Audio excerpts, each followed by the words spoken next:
Hello and welcome to Adarsh academy. देखो, class 11 maths का chapter number 11 जो कि कोनिक सेक्शन है, उसको हम लोग बहुत ही डिटेल्ड वे में करेंगे। ठीक है, तो सबसे पहले बात करते हैं कि हम लोग चैप्टर कौन सा करने वाले हैं। तो हम लोग चैप्टर करने वाले हैं कोनिक सेक्शन।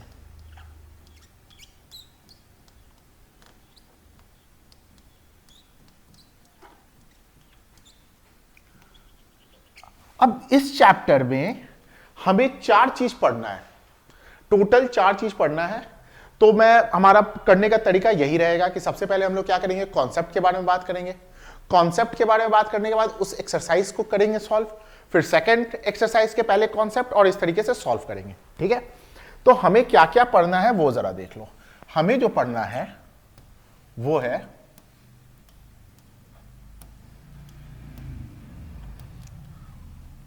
सबसे पहले सर्कल पढ़ना है, फिर हमें क्या पढ़ना है, हमें पढ़ना है उसके बाद पैराबोला। पैराबोला के बाद क्या पढ़ना है, हमें पढ़ना है एलिप्स, और इसके बाद क्या पढ़ना है, हाइपरबोला।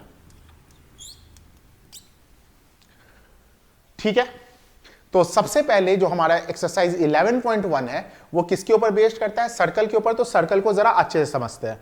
जो भी मैं यहां पे लिखते जा रहा हूं इसको आराम से नोट करते जाना। जो कॉन्सेप्ट मैंने बता दिया उसके बाहर एक भी क्वेश्चन नहीं आने वाला है। चलो सबसे पहले सर्कल स्टार्ट करते हैं। हमारा टॉपिक क्या होगा, सर्कल। भाई सर्कल के बारे में बात करें तो सर्कल कुछ ऐसा होता है। ठीक है, और ये क्या हो गया अपना, रेडियस हो गया। ठीक है, सर्कल का सेंटर हमने क्या मान लिया, सर्कल का सेंटर हमने मान लिया O, और इसका रेडियस क्या हो गया R। ये बात समझ में आ रहा है। ठीक है, अब देखो, हम लोग सेंटर के कोऑर्डिनेट को ध्यान से समझना। हम लोग सेंटर के कोऑर्डिनेट को h, k यानी xy होता है ना, यहां पे क्या मान के चलेंगे, h, k, और सरकमफ्रेंस पे कोई भी एक पॉइंट ले लेंगे, किसी भी पॉइंट को, और उसको हम लोग क्या मानेंगे, x, y।